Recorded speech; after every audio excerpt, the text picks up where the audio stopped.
নমস্কার। যুক্তি তর্ক সঙ্গে অর্কই আপনাদের স্বাগত। আপনাদের সঙ্গে আমি অর্কপ্রভ সরকার। 21শে জুলাই শহীদ সমাবেশের মঞ্চ থেকে মুখ্যমন্ত্রী অভিষেক আসন্ন বিধানসভা নির্বাচনে তৃণমূল কংগ্রেসের প্রচারের অভিমুখটা ঠিক করে দেবেন এবং নির্বাচনী কৌশল কি হবে সে সম্পর্কে একটা ব্রড আউটলাইন দিয়ে দেবেন। যদিও 21শে জুলাই তৃণমূলের শহীদ সমাবেশ, তার যে আবেগ ছিল কিছুদিন আগে পর্যন্ত, এখন কি সেই আবেগটা রয়েছে তৃণমূলের কর্মী সমর্থকদের মধ্যে? পুরনোদের মধ্যে থাকলেও থাকতে পারে, কারণ যারা 21শে জুলাইয়ের ঘটনার সাক্ষী ছিলেন। কিন্তু তারপর থেকে গঙ্গা দিয়ে অনেক জল বয়ে গিয়েছে। 21শে জুলাই কার্যত নামেই শহীদ সমাবেশ, কিন্তু সেটা কার্যত স্ট্রেংথ, দলের সাংগঠনিক শক্তি বিচার করা, এবং একই সঙ্গে 21শে জুলাইয়ের মঞ্চে পাগলু ড্যান্সও পর্যন্ত হয়েছে, এগুলো আমরা জানি।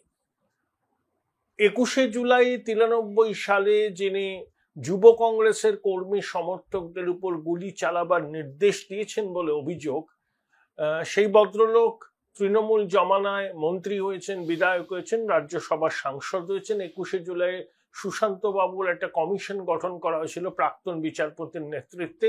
সেই কমিশনের রিপোর্ট কিন্তু এখনো প্রকাশ্যে আসেনি। এইসব অপ্রিয় প্রশ্ন 21শে জুলাইয়ের দিন ওঠে। কিন্তু আমি আজকে একটু অন্য বিষয় নিয়ে কথা বলবো। আইপ্যাককে তৃণমূলের পক্ষে রোপ ইন করেছিলেন অভিষেক বন্দ্যোপাধ্যায়। 2019 সালে অপ্রত্যাশিতভাবে বিজেপি 18টা আসন পাওয়ার পর ভোট কুশলী প্রশান্ত কিশোরের সংস্থাকে নিয়োগ করেছিলেন অভিষেক বন্দ্যোপাধ্যায়, এবং তারপরে 2021-এর নির্বাচনে তৃণমূল সাফল্য পায়। 24-এর নির্বাচনেও তৃণমূল প্রত্যাশার থেকে ভালো ফল করে। এখন আবার 26-এর নির্বাচন দরজায় কড়া নাড়ছে। প্রশান্ত কিশোর আইপ্যাকের ডেলি কাজকর্মের সঙ্গে যুক্ত নন, তিনি তো জনসুরাজ পার্টি করেছেন, বিহারের নির্বাচনে অংশ নিচ্ছেন। প্রতীক জৈন আইপ্যাকের কর্ণধার। এই আইপ্যাক 3 মাস অন্তর অন্তর একটা রিপোর্ট দেয় যে ঠিক রাজ্যের পরিস্থিতি কি, কোথায় কোথায় সাংগঠনিক দুর্বলতা, কোথায় তৃণমূল এগিয়ে আছে, কোথায় তৃণমূল পিছিয়ে আছে, কোথায় বিষয়গুলোকে আরো নজর দেওয়ার প্রয়োজন। দেখুন, তৃণমূল কংগ্রেসের পক্ষ থেকে একটা ন্যারেটিভ চালু করা হচ্ছে যে বাংলায় বিরোধী বলে কেউ নেই, তৃণমূল ড্যাং ড্যাং করে 250টা আসন পাবে, বিজেপি নাকি 35-40টা আসন পাবে, কংগ্রেস 5-6টা আসন পেতে পারে। এই একটা ন্যারেটিভ, এটা তো শাসক দল করবেই বিরোধীদের মনোবলকে ভাঙার জন্য। অন্যদিকে বিজেপিও বলেছে যে তৃণমূল 2026 সালে তাদের পরাজয় নিশ্চিত। এখন বাস্তব কি? তৃণমূল সূত্রে যে খবরটা আমি পেয়েছি, মানে সূত্র বলতে আমি বলছি খুব দায়িত্বশীল একজন আমাকে বলেছেন, সম্প্রতি আইপ্যাক একটি রিপোর্ট পেশ করেছে মুখ্যমন্ত্রীকে। তাতে কিন্তু তৃণমূলের পক্ষে পরিস্থিতি আদৌ অনুকূলে নয়। কি বলেছে আইপ্যাক রিপোর্টে? আইপ্যাক রিপোর্টে বলেছে যে ম্যাজিক ফিগার পৌঁছনোই তৃণমূলের কাছে একটা চ্যালেঞ্জ। এই মুহূর্তে যদি ভোট হয়, এবং ভোট যদি ভোটের মতো করে হয়, তাহলে ম্যাজিক ফিগার মানে সেটা আপনার 148টা আসন। সেই 148টা আসনে কাছে যাওয়াই তৃণমূলের পক্ষে এখন যথেষ্ট চ্যালেঞ্জ, এবং পরিস্থিতি কিন্তু তৃণমূলের পক্ষে অনুকূলে নয়। আইপ্যাকের ব্যাখ্যা, তৃণমূলের যে সূত্র থেকে আমি খবরটা পেয়েছি, তারা কতগুলো কারণকে চিহ্নিত করেছেন যেটা তৃণমূলের কাছে বিরাট বড় চ্যালেঞ্জ। 1, 15 বছরের প্রতিষ্ঠান বিরোধিতা। 2, দুর্নীতির প্রাতিষ্ঠানিকীকরণ, এবং তৃণমূল এবং দুর্নীতি যে সমার্থক পশ্চিমবঙ্গের একটা বড় অংশের মানুষ এটাকে এখন মেনে নিয়েছেন। 3, এই যে প্রায় 26,000 শিক্ষক অশিক্ষকের চাকরি বাতিল হওয়া, এটা বাংলার মানুষের মনে গভীর প্রভাব ফেলেছে। শাসক দল যতই বলুক না কেন এর পিছনে তাদের দায় নেই। কিছু দুষ্টু আইনজীবী, সিপিএম বিজেপির লোকজন চক্রান্ত করে চাকরি খেয়েছে, কিন্তু নো টেকার। তৃণমূলের এই ভার্সনকে কেউ বিশ্বাস করছে না। মানুষ মনে করছেন পর্বত প্রমাণ দুর্নীতি হয়েছে এই নিয়োগে। স্বয়ং সুপ্রিম কোর্ট বলেছে এসএসসি 17 রকম দুর্নীতি করে এই নিয়োগ প্রক্রিয়ার সঙ্গে যুক্ত ছিল। এরপরে প্রাথমিকের চাকরি আদৌ থাকবে কিনা সেটা নির্ভর করছে আদালতের রায়ের উপর, ঢাকি সহ বিসর্জন হতে পারে। অর্থাৎ তারপর অযোগ্যদের বাঁচাবার জন্য আদালতে বারবার সওয়াল করা, অযোগ্য অশিক্ষক কর্মচারীদের ঘুরপথে চাকরিতে বহাল রাখার একটা উদ্যোগ শাসক দল নিচ্ছে। এবং স্বয়ং মুখ্যমন্ত্রী বলেছিলেন আগে আমি যোগ্য শিক্ষকদের বিষয়টা দেখি, তারপর অযোগ্যদের বিষয় দেখব, বিজ্ঞপ্তি জারি হতে পারে। কিন্তু সেই বিজ্ঞপ্তি জারি হয়নি। রিভিউ পিটিশনে সুরাহা মেলার সম্ভাবনা নেই বললেই চলে। অর্থাৎ দুর্নীতির যে প্রাতিষ্ঠানিকীকরণ হয়েছে সেটা কিন্তু পশ্চিমবঙ্গের জনগণের একটা বড় অংশ মেনে নিচ্ছে এবং সেটা শাসকের বিরুদ্ধে যাচ্ছে।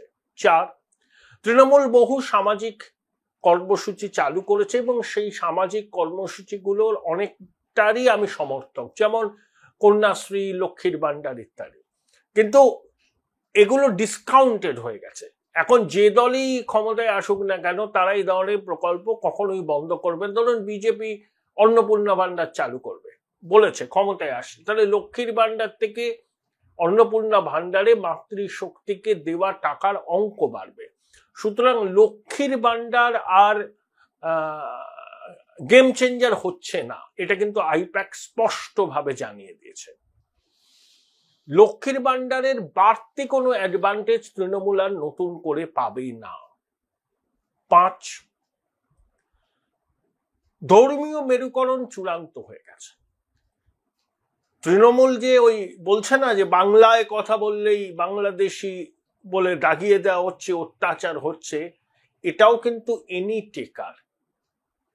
কারণ সাধারণ মানুষ মনে করছেন যে বাংলা থেকে লক্ষ লক্ষ ছেলে মেয়ে চাকরির জন্য, পড়াশোনার জন্য পশ্চিমবঙ্গের বাইরে যান, তারা কিন্তু নিগ্রহের মুখে পড়েন না। কারা নিগ্রহের মুখে পড়েছেন? যাদের ভারতীয় নাগরিক কিনা সেই পরিচয় নিয়ে বিভিন্ন রাজ্য প্রশাসনের সন্দেহ আছে। সে সংখ্যাটাও বড়জোর মেরে কেটে 1000। শুধুমাত্র বিজেপি শাসিত রাজ্য নয়, স্টালিনের তামিলনাড়ু, ভগবত সিং মানের পাঞ্জাব, সবাই কিন্তু এই উদ্যোগটা নিয়েছে। তামিলনাড়ুতে 12 জন পরিযায়ী শ্রমিক, তারা মুর্শিদাবাদে, তাদের উপর চড়াও হয়েছিল, একজনকে অত্যাচার করে হাত ভেঙে দেওয়া হয়েছে। শাসক দল কিন্তু এই বিষয়ে টু শব্দ করছে না। দিদিমণির ভাতৃপ্রতিম স্টালিনের তামিলনাড়ুতেও কিন্তু বাংলার পরিযায়ী শ্রমিকরা নিগ্রহের মুখে পড়েছেন, সেখানে তো বিজেপির নাম ও নিশান নেই। অর্থাৎ দেশ জুড়ে বাংলাদেশি অনুপ্রবেশকারী রোহিঙ্গাদের চিহ্নিতকরণের কাজ শুরু হয়েছে। যে দলই যে রাজ্যে ক্ষমতায় থাকুক না কেন, বিজেপি শাসিত হোক, অবিজেপি শাসিত হোক, তারা জাতীয় নিরাপত্তার পক্ষে বিপজ্জনক এই অনুপ্রবেশকে বন্ধ করতে বা অনুপ্রবেশকারীদের চিহ্নিত করতে কিন্তু ব্যবস্থা নিচ্ছে।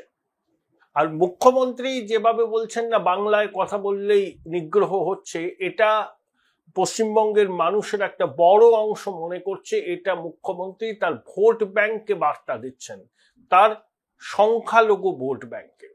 তিনি যত সংখ্যালঘু ভোট ব্যাংকে তুষ্ট করার চেষ্টা করবেন, আইপ্যাক বলছে হিন্দু ভোট তত বিজেপির দিকে ঢলে পড়বে।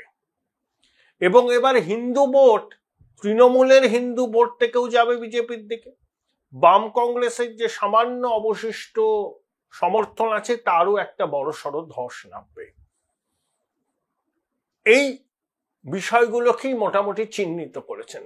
তাছাড়া 48 বছর ধরে বাংলায় যে সরকার আছে, বামেদের 34, তৃণমূলের 14, তারা কখনো সামান্য 1-8 বছর বাদ দিলে কখনো কেন্দ্রের যে দলেরই সরকার থাকুক তাদের সঙ্গে সৌহার্দ্যপূর্ণ সম্পর্ক রেখে চলেনি।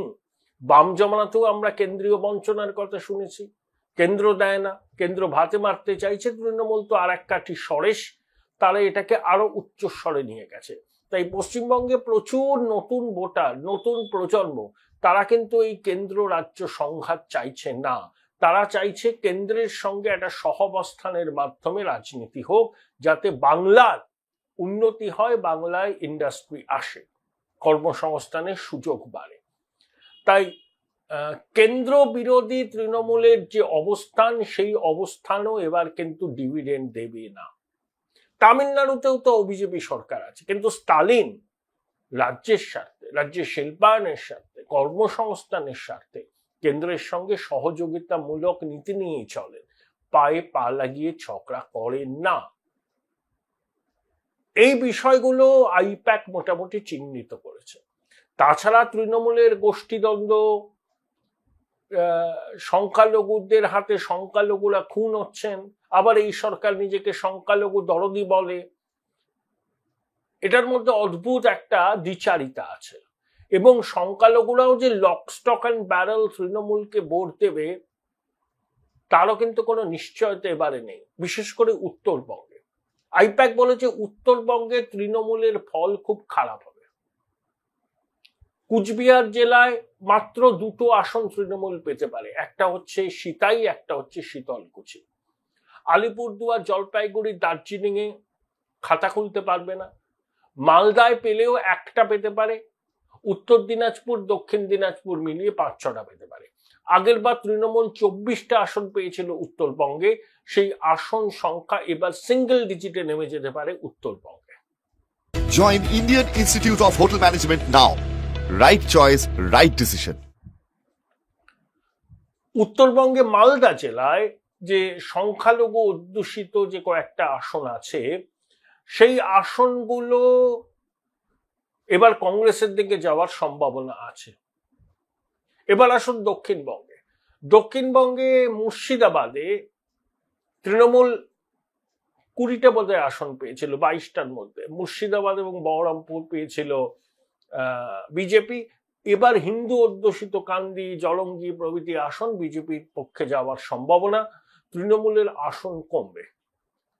দক্ষিণবঙ্গে তৃণমূল অবশ্যই ভালো ফল করবে, কিন্তু যে ফলাফলের প্রত্যাশা তারা করছে সেই ফলাফল কিন্তু হবে না।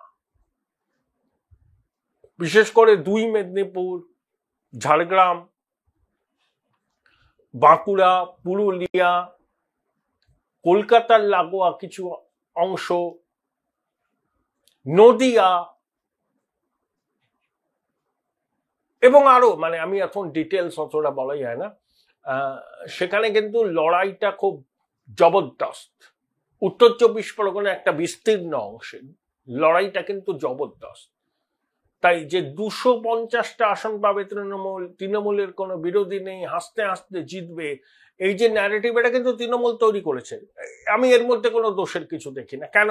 তারা তো বিরোধী শিবিরকে কোণঠাসা করতে, তাদের মনোবল ভেঙে দেওয়ার জন্য তাদের আস্তিনে যা যা অস্ত্র আছে সেগুলো প্রয়োগ করবে। তার মধ্যে একটা হলো যে ন্যারেটিভ, যে তৃণমূল জিতছেই, এসব কোনো প্রভাব পড়বে না, আরজি করে প্রভাব পড়বে না, শিক্ষক নিয়োগে দুর্নীতির কোনো প্রভাব পড়বে না, মমতা বন্দ্যোপাধ্যায়ের মুখই শেষ কথা বাংলায়। এবার কিন্তু মমতা বন্দ্যোপাধ্যায়ের মুখ দিয়ে নির্বাচনে জিততে পারবে না তৃণমূল। কারণ যে সততার প্রতীক বলে মমতাকে তুলে ধরতো আগে তৃণমূল, মমতা বন্দ্যোপাধ্যায়ের ব্যক্তিগত ইমেজও এখন অনেকটা কালিমা লিপ্ত হয়েছে। এই যে এত দুর্নীতি এবং সেই সরকারের তিনি প্রধান, রাইট টু ব্লান্ডার, ছোটখাটো ভুল, কাজ করতে গেলে ভুল হয়, এইসব ছেলে বুড়োনো কথায় মানুষ আর ভুলবে না। কারণ সবাই জানে এই রাজ্যে একটাই পোস্ট, বাকি সব ল্যাম্প পোস্ট। নবান্নের 14 তলার ইশারা ছাড়া এ রাজ্যে গাছের পাতা পর্যন্ত নড়ে না। আর সেখানে এইরকম দুর্নীতি হলো, কেউ কিছু জানতো না, একাধজন করেছে, এটা মানতে কেউ রাজি না, এবং তো তৃণমূলীরাও মানতে রাজি না। এটা প্রাতিষ্ঠানিক দুর্নীতি। তাই 2021 আইপ্যাকের যে স্লোগান, বাংলা নিজের মেয়েকে চায়, বিজেপি বহিরাগত, তার একটা সুফল তৃণমূল পেয়েছে। বারবার ওই ন্যারেটিভ কাজ দেয় না। এবারও তৃণমূল ওই বাংলার উপর আক্রমণ, বাঙালি জাতীয়তাবাদ, এইসব ধুয়ো তুলছে। তো দেখবেন এতে কিন্তু চিড়ে ভিজবে না। প্রথম কথা, বাংলায় কথা বললে পশ্চিমবঙ্গের বাইরে কোনো বাঙালি আক্রান্ত হচ্ছেন না। যাদেরকে ডিটেন করে হচ্ছে, যাদেরকে পরিচয়পত্র যাচাই করার কথা বলা হচ্ছে, তারা যে ভারতীয় নাগরিক তার গ্যারান্টি কোথায়? যখন দেখা যাচ্ছে না তারা ভারতীয় নাগরিক, তাদেরকে ছেড়ে দেওয়া হচ্ছে। আবার যখন পরিচয়পত্র নিয়ে সন্দেহ আছে তাদেরকে আটকে রাখা হচ্ছে। আমরা হিন্দু হোক, মুসলমান হোক, খ্রিস্টান হোক, বৌদ্ধ হোক, জৈন হোক, পারসিক হোক, ভারতের যদি বৈধ নাগরিক হন তারা ভারতবর্ষের যে কোনো জায়গায় কাজ করতে পারবেন, পড়াশোনা করতে পারবেন, থাকতে পারবেন, কোনো অসুবিধা নেই। কিন্তু অনুপ্রবেশকারীরা, রোহিঙ্গারা যদি জনসমুদ্রে মিশে গিয়ে ভুয়ো পরিচয়পত্রকে ব্যবহার করে ভারতের নাগরিক বলে দাবি করেন, তাদেরকে চিহ্নিত করে বিতাড়ন করতে হবে। এটা নিয়ে জাতীয় ঐক্যমত্য আছে। তৃণমূল যাই বলুন না কেন, এই বিষয়ে কেউ তৃণমূলের ব্যাখ্যা শুনবে না। একমাত্র ভোট ব্যাংকে উনি বার্তা দিতে পারেন। এই যে আসামে হেমন্ত বিশ্ব শর্মা কি বলেছেন, যে বাঙালি, অহমিয়া, বোড়ো সবাই একসঙ্গে আছেন। এই যে আমাদের শিলচর বাঙালি অধ্যুষিত, কিন্তু সীমান্তে অনুপ্রবেশ করে যারা ঢুকেছেন বাংলাদেশ থেকে, তারা বাংলাদেশি, তারা বাংলায় কথা বললে এবং তাদের আইডেন্টিটি যদি যাচাই করার উদ্যোগ হয়, তারা তো ভারতীয় নাগরিক নয়, অবৈধ অনুপ্রবেশকারী, বাংলাদেশ থেকে এসছেন, সেই জন্য বাংলায় কথা বলে। তার মানে এই নয় যে ভারতীয় বাঙালি তাকে নিগ্রহ করা হচ্ছে। হিমন্ত বিশ্ব শর্মা বলেছেন যে জনবিন্যাস সাংঘাতিক রকম পরিবর্তন হতে চলেছে এবং আসামে এমন পরিস্থিতি হতে পারে যেখানে হিন্দুরা সংখ্যালঘুতে পরিণত হতে পারেন। সেই জন্য হিমন্ত জানিয়েছেন যে তিনি এই বিষয়টাকে পিছু হটবেন না। হেমন্ত বলেছেন যে সুপ্রিম কোর্টও এই অনুপ্রবেশ নিয়ে ভীষণ রকম ভাবে উদ্বিগ্ন। মুখ্যমন্ত্রীর এই ন্যারেটিভ কিন্তু কেউ নিচ্ছে না। এখন এরা মরিয়া হয়ে খড়কুটোর মতো তিনি ধরেছেন যে বাংলা ভাষায় কথা বললে নিগ্রহ, বাঙালি জাতীয়তাবাদ। আরে এটা তখনই বিশ্বাসযোগ্য হয় যখন বাঙালির যে চিরাচরিত ঐতিহ্য, শিক্ষা, সংস্কৃতি, সেটা এই সরকার অনেক উঁচুতে তুলে ধরার উদ্যোগ নিত।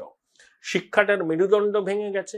যেভাবে শিক্ষক নিয়োগ হয়েছে প্রাথমিক থেকে শুরু করে একেবারে 11-12 পর্যন্ত, আর কোনো ভরসা নেই সাধারণ মানুষের এই সরকারের উপর। এবং শিক্ষা ব্যবস্থাটাই এরা ভেঙে ফেলেছে। পরিযায়ী শ্রমিক অফিসিয়ালি 22 লক্ষ, অনেকে বলেন 45-50 লক্ষ যায়। সব থেকে বেশি যায় তামিলনাড়ু, কেরলে। মজুরি বেশি, কাজের সুযোগ বেশি। আমি কাগজে পড়ছিলাম পরিযায়ী শ্রমিক নিগৃহীত হচ্ছেন হরিয়ানায়, কিন্তু তাও হরিয়ানাতেই থাকতে চাইছেন, কারণ বাংলায় আসলে পেটে ভাত জুটবে না। এটাই বাস্তব। আইপ্যাকের যে রিপোর্ট, ওরা 3 মাস অন্তর অন্তর রিপোর্ট দেয়। বর্তমানে যা পরিস্থিতি, তাতে কিন্তু তৃণমূল একটা কঠিন চ্যালেঞ্জের মুখে পড়েছে। দেখুন, প্রত্যেকটা নির্বাচন চ্যালেঞ্জিং, কিন্তু এবারের নির্বাচনটা সব দিক থেকেই গুরুত্বপূর্ণ। আইপ্যাকের রিপোর্ট, তৃণমূলের যে সূত্র বলছে, তাতে সংখ্যাগরিষ্ঠতা পেতে তৃণমূলকে হিমশিম খেতে হবে। বিরাট বড় চ্যালেঞ্জ সেটা তৃণমূলের কাছে।